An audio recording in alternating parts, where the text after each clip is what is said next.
My name is Emily. I'm currently 33 years old. I've been dating John for 6 years. Actually, I've asked him out as many as 5 times. And finally, I got an affirmative response from him. Currently, I'm busy preparing for our wedding. But every day feels so joyful that I often find myself humming happily. I'm really going to marry John. I was sitting in front of the prenuptial agreement, smiling uncontrollably, feeling over the moon. Hey John, is this prenuptial agreement really that important? While I was a bit skeptical, I still signed and stamped the prenuptial agreement. In fact, one of the conditions for John to accept my proposal was to sign a prenuptial agreement. This contract states things like each person's assets before marriage remain theirs. And in the future, in case of inheritance, we won't interfere with each other's inheritance rights. If a child is born or the situation changes, we can review and renegotiate the agreement. I understood the importance of what John was saying, but wondered why it had to be put in writing. When I asked, he vaguely answered, "Well, it's kind of like insurance, I guess." Although John's response was ambiguous, I didn't see it as a major issue. If I could marry John, I'd just go along without giving it much thought. However, an event would later unfold that would solve this mystery. John is the youngest of his 3 siblings, with 2 older brothers. I met his brothers at his family's home before the wedding. I'm not on bad terms with my brothers, but they're both a bit, they're not particularly bright, so don't take them too seriously. If you take them too seriously, they'll mess you around. John's rather blunt introduction of his brothers-in-law left me baffled. Yet all I could do was nod. Surprisingly, even John's parents seemed just as perplexed as I was, but still nodded in agreement. However, after that, I didn't get any chances to talk to my brothers-in-law, especially after the wedding. So, John's frank advice had been pushed to the back of my mind. One day, the home phone rang unexpectedly. It was just before noon, and John was out because he had to work on his day off. "Hello, Hey, do you like fish?" When I picked up the receiver, the caller, without introducing himself, suddenly posed this question. I was quite taken aback. Huh? Who is this? I tried to recall who would call me M, but I couldn't figure out. Still, since they knew my home phone number, I assumed it wasn't a complete stranger. As I puzzled over this, I heard loud laughter from the other end of the phone. "What? You don't recognize me? It's me, John's older brother, Jason." Huh? Oh, you're Jason? I momentarily wondered if it was the eldest or the second eldest brother, but decided not to voice that question. "It's been a while. What's the occasion?" I'm coming back from fishing. Caught a lot of trout, but there's too many for me to eat. Though it'd be a waste. So I was thinking of bringing them over to your place. John likes them grilled with lots of vegetables, right?" Hearing this, my heart swelled with happiness. "Thank you so much. John is out for work today, but he would definitely be thrilled if there were some trout." After hanging up the phone, I immediately went to the refrigerator to check for ingredients. I do have onions, bell peppers, and carrots. It's great that I stocked up on them.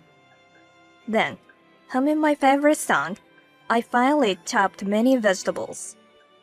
Right when I was done cutting the vegetables, Jason arrived and rang the doorbell. When I checked the intercom monitor, I realized it was John's second eldest brother. Recognizing him, I opened the door with a smile. However, as soon as I opened the door, "Hey, can I use your bathroom quickly? Also, could you cover the taxi fare for me? Sorry." Huh? What? Okay, got it. Following this, Jason rushed to the restroom, and as instructed, I went out to settle the cab fare. Phew, I made it in time. After I settled the taxi fare and came back, Jason emerged from the restaurant with a big sigh of relief and a broad smile. Thanks for that. And since you're already taking out your wallet, this might be a good time. What are you talking about? I stared at Jason's hand, utterly confused about what he was asking for. Seeing my puzzled expression, Jason continued. I mean the payment for the trout. Just $30 will do. I'm giving you a discount. Payment for the trout? I was so shocked that I almost dropped my wallet. It was partly my fault for not confirming beforehand.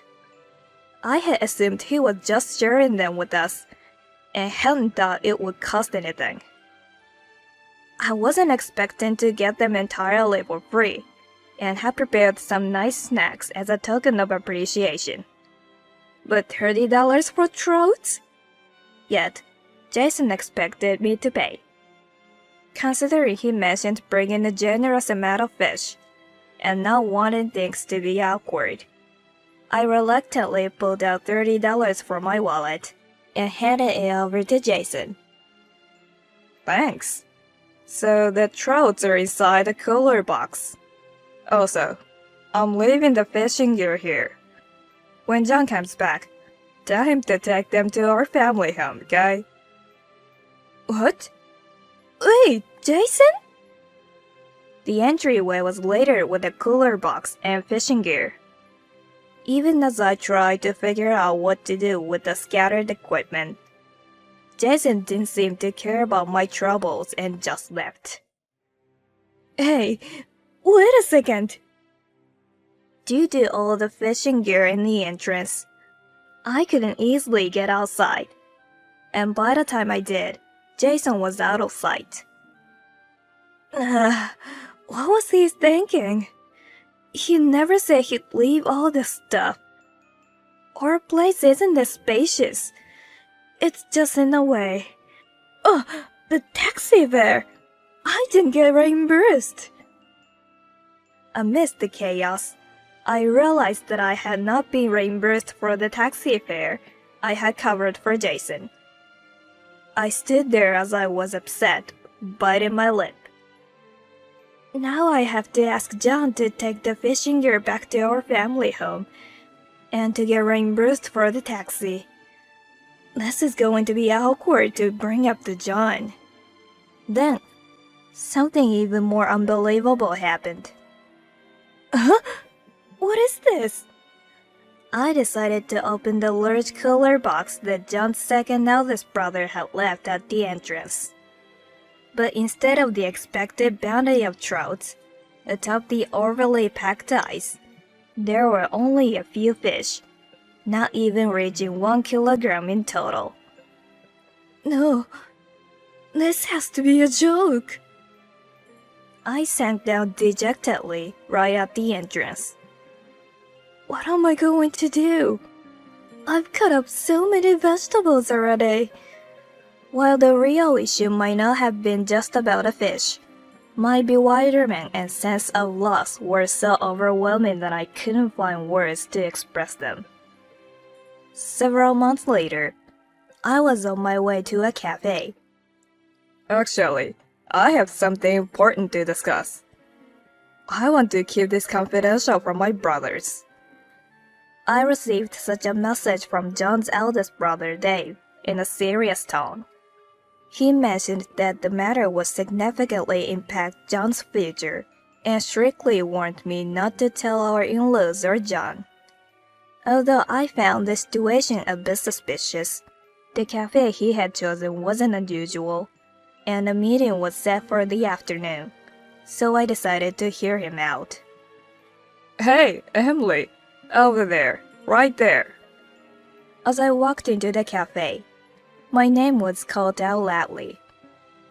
The volume was so unexpected that all the customers turned to look at me.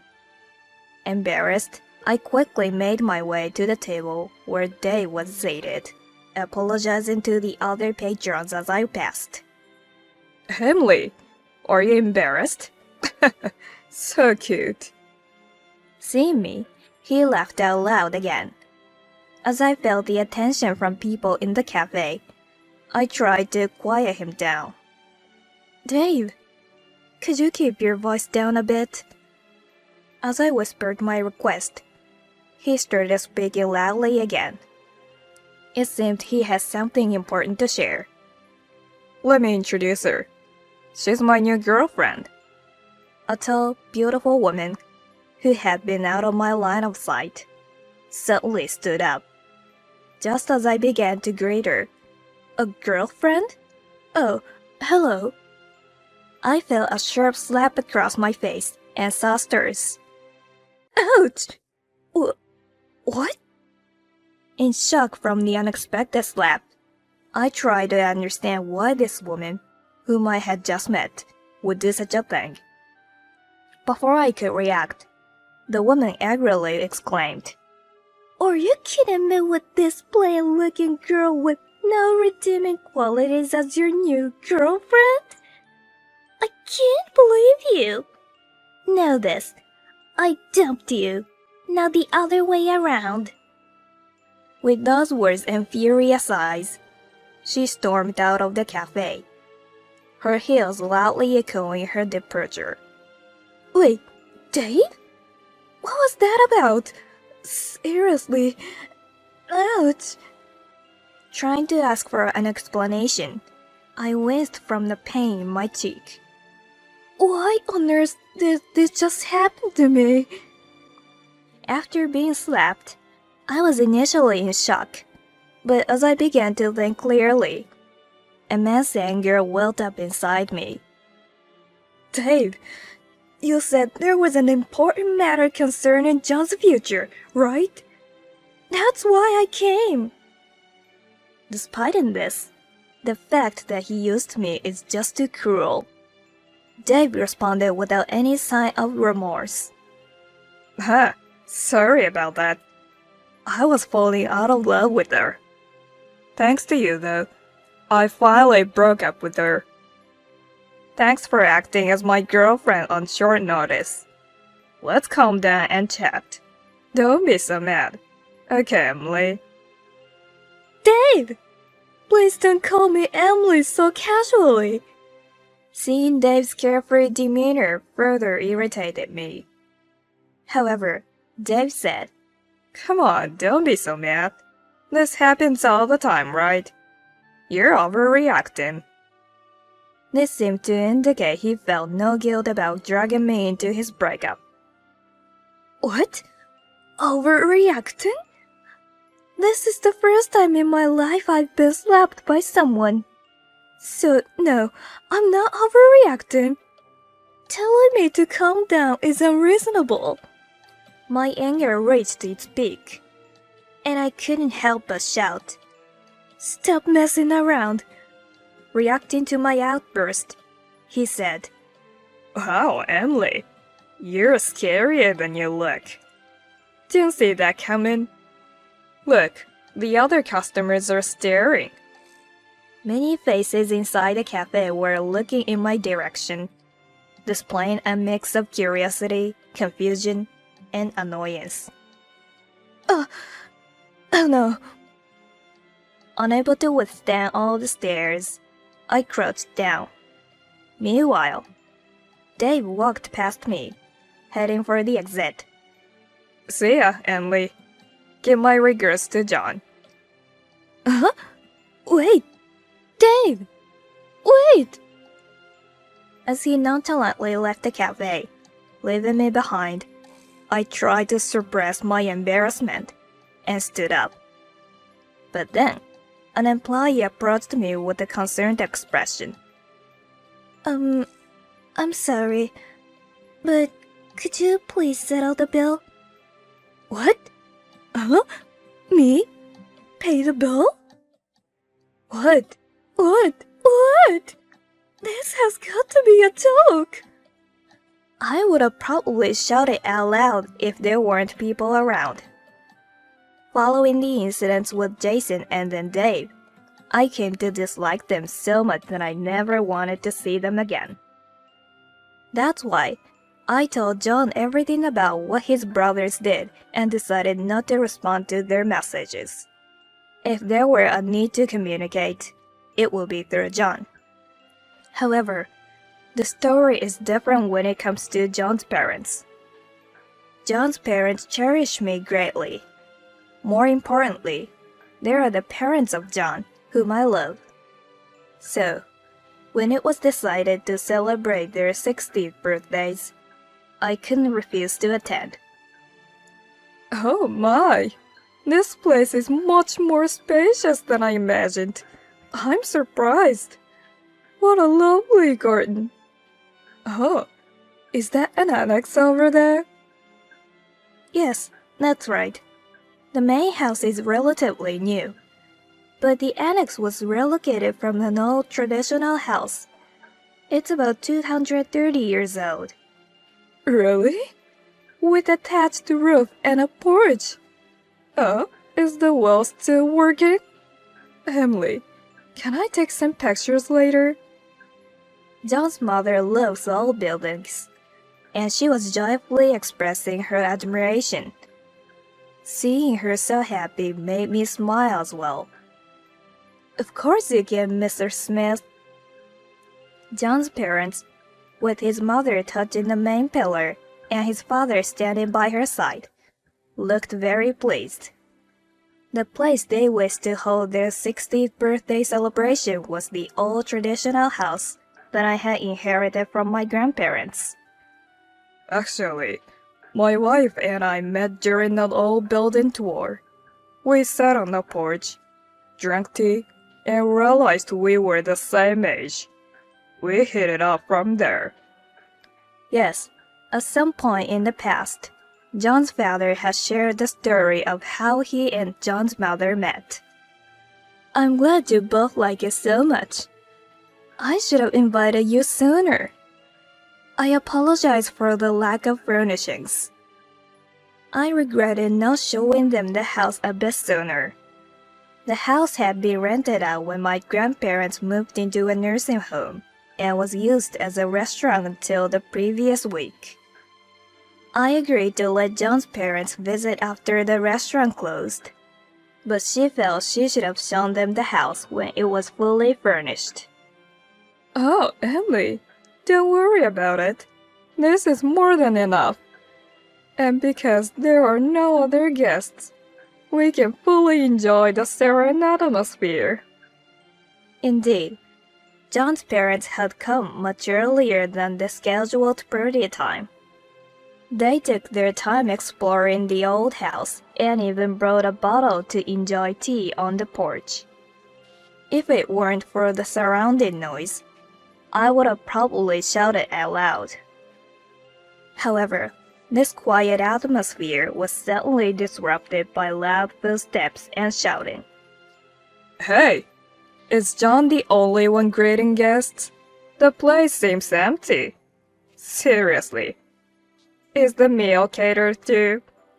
Instead of getting angry at Dave, who was rudely complaining, John calmly explained. This is what Mom and Dad wanted. They're the main guests today, so please don't complain. And even though it's catered, it's a top-tier buffet from a popular restaurant. John said this with his usual smile to his brothers. Whatever you say, a catering is just still a catering. Why are you so cheap? It would have been better to rent the restaurant while it was still open. John, you're such a miser. Jason sighed while speaking. I wonder he realizes how much it would cost to rent out a high-end restaurant. What are you talking about? You were the one complaining about the price for today.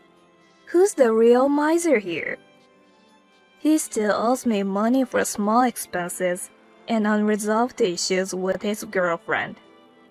I have been taken advantage of by my brothers-in-law time and time again, and I couldn't hold back my feelings anymore. With that thought, I whispered back to them so they wouldn't hear. Nevertheless, at the 60th birthday celebration for my in-laws, there were smiles and laughter all around, and the family had a wonderful time. After dinner, when my in-laws left their seats to take a walk around, Dave suddenly spoke up. Hey, I've come up with a great idea. Seeing him starting to talk with such excitement, I felt a sense of unease inside. John glanced at me, sharing the same feeling of unease. As expected, after Dave whispered something to Jason, he also began to chuckle. We're all relatives, right? Confused by this, John tilted his head, to which Dave began to explain in haste. Hey, this store is closed, right? The store?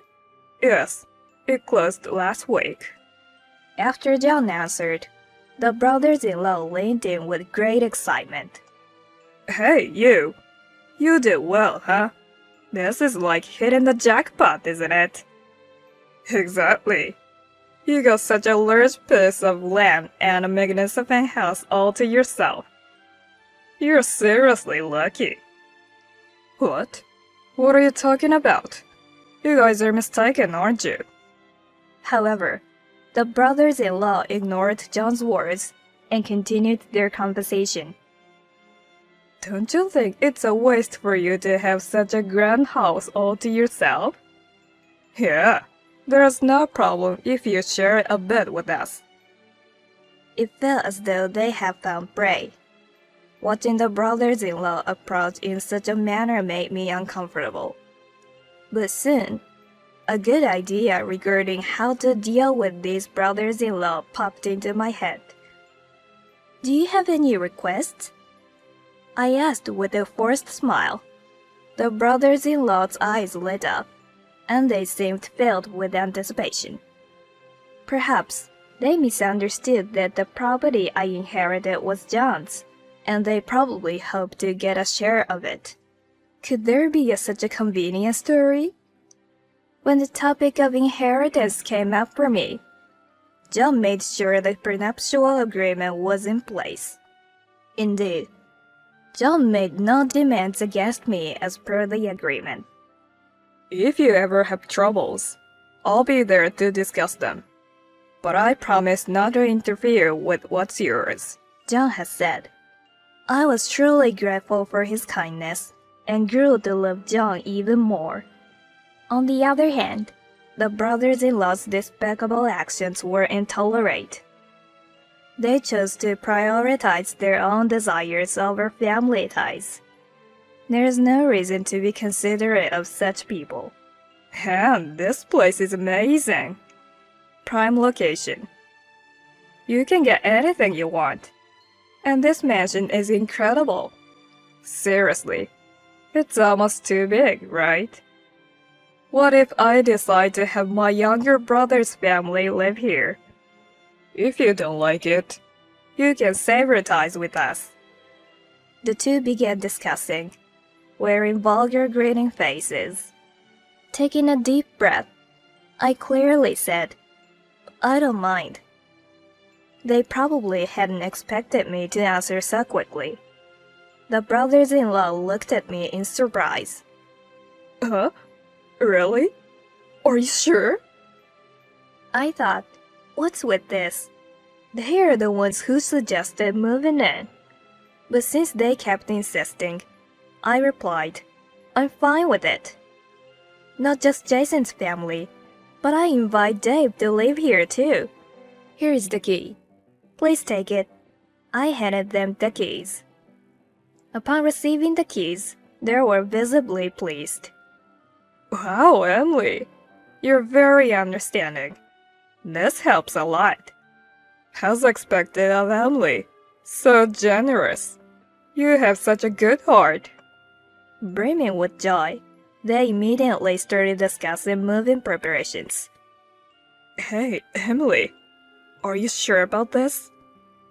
While the brothers-in-law were gleefully celebrating, John seemed a bit anxious, but I replied with a warm smile.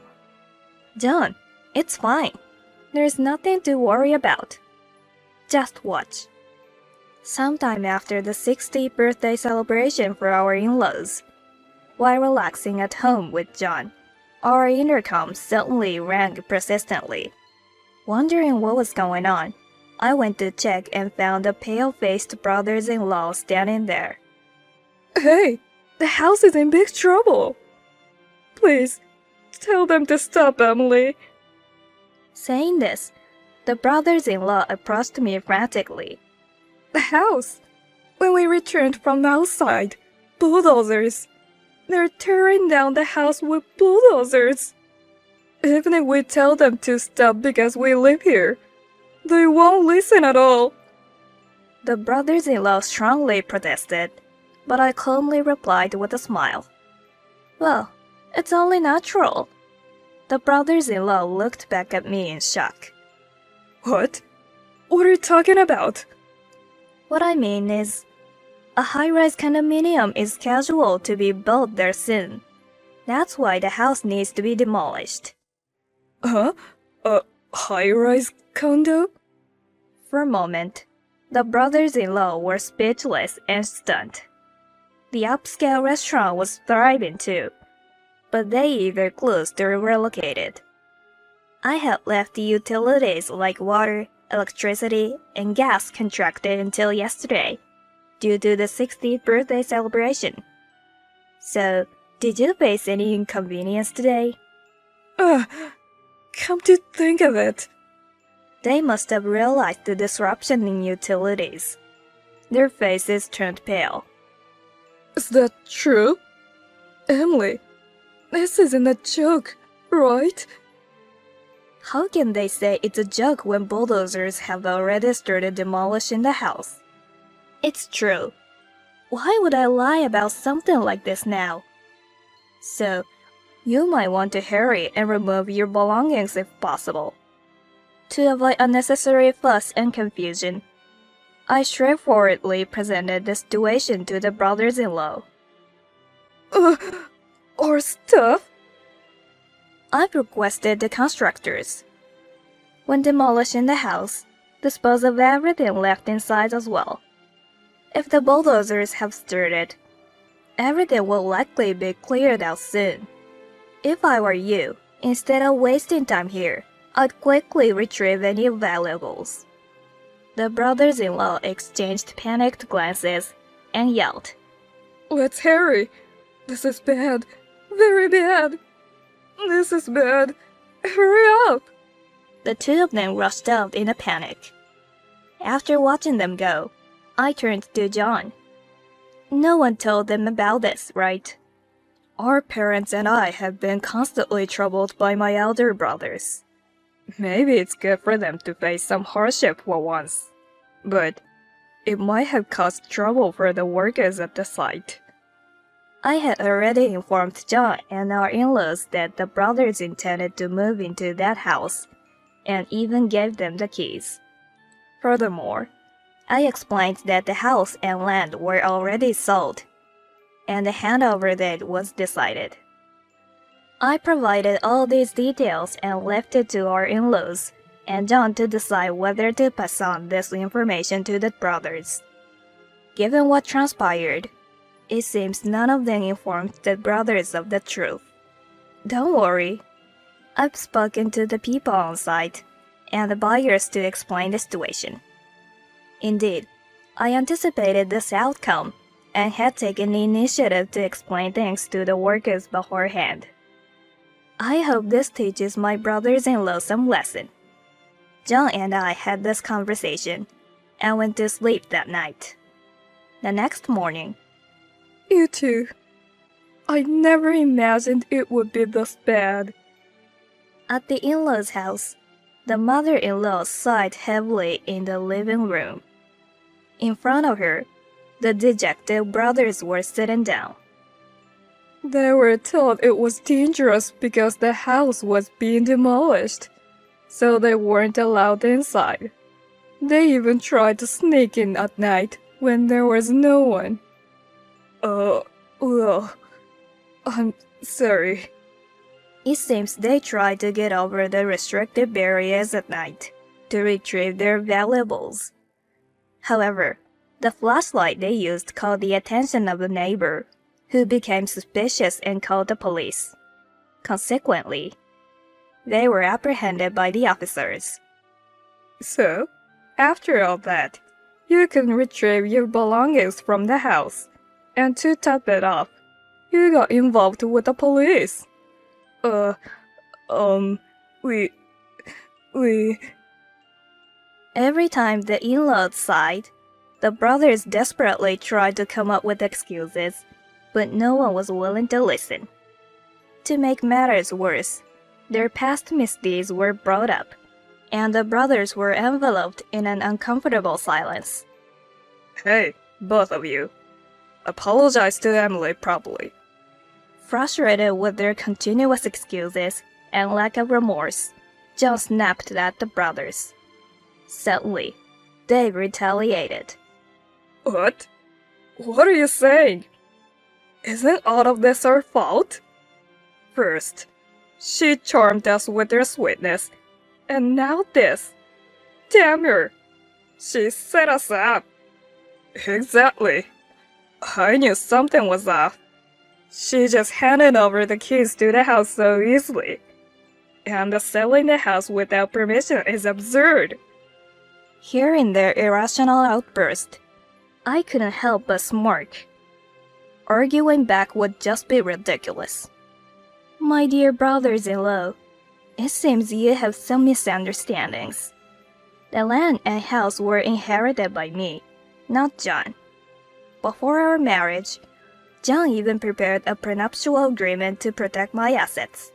Even without that agreement, neither of you has any rights to inherit my property. Agreement? We have no rights? Contract? What's that? It was clear that neither of the brothers understood the concept of the contract and looked completely bewildered. I had no intention of going into detailed explanations with them. Moreover, I consented to the sale of that land and house, but selling it was my grandparents' wish. Discussions about selling the property had come up numerous times even before I inherited it. However, my grandparents had wished to keep the land and house as it was during their lifetime, turning down offers to sell. Maintaining such vast land and buildings was burdensome, and the taxes were hefty. I had been advised to proceed with the sale once I inherited it. So, I entrusted everything to the real estate agent my grandparents had recommended, as they had said he was trustworthy during their lifetime. Naturally, there should be no room for my brothers-in-law to interfere in the sale of the property. Yet, my unyielding brothers-in-law retorted, But Emily, we're family, right? We should share, right? Right, Emily. Please, don't be so stingy. I'm telling them it's none of their business, and they're still going on about it? It reminded me of an incident from the past. My mother passed away right after giving birth to me, so my father raised me on his own. We were very close, almost famously so, in our neighborhood. My father would frequently take me out, camping in the summer and snowboarding in the winter. We had countless cherished memories together. One day, my beloved father suddenly fell ill and quickly passed away. I regretted not having been able to reciprocate his love and care. The emptiness I felt in the room we had shared was overwhelming. John was my pillar of support during those times. He not only helped with funeral arrangements, but was there for me when I'd spend hours sitting, lost in memories. He'd prepare warm soup for me and listen to my stories all night. He patiently supported me through my grief and shared in my sorrow. If I were to marry, it would only be with John. I can't imagine anyone else. Tell me if there's anything you dislike about me, and I'll change. I shouted this during my 5th marriage proposal to him. I love you, and there's nothing I dislike, but my family is difficult, and I don't want to burden you with them. I convinced him, and we decided to get married. I have never regretted that decision. After my father passed away, I was determined to fulfill my grandparents' wishes. But in exchange for that, these brothers-in-law of mine, how incredibly selfish and foolish they were. Even after all this, I don't see a hint of remorse from you. I understand now. I thought it would be challenging for you after losing all the household items, but I won't sympathize anymore. I will ensure that I am compensated for the harm you brothers-in-law have caused me. You're right. You guys remember, don't you? The taxi fare, the costly fish, the emotional damage from Emily being slapped, the cafe expenses, the gas, water, and electricity bills from that vast mansion, and the unnecessary hassle from reporting to the police, and the list goes on. John listed the damages to protect me. Hearing this, the brothers-in-law looked ashamed and spoke in frail voices. John, how can you remember all of this in such details? Oh, come on. Isn't this going a bit too far? Harsher words awaited the tearful brothers-in-law. That's enough. You've caused nothing but trouble. We're going to cut ties with you as a family. No, this can't be happening. Father, please wait. Please reconsider. Later, the brothers-in-law were banished from the family home. Their wrongdoings became known to distant relatives, leading them to be isolated. Even their families and girlfriends left them. Now, they reportedly live alone in a tiny apartment. Oh my, such a splendid place. Is this really okay? In the meantime, a new tower apartment was completed. We moved in, and the in-laws settled in next door. Yes, of course.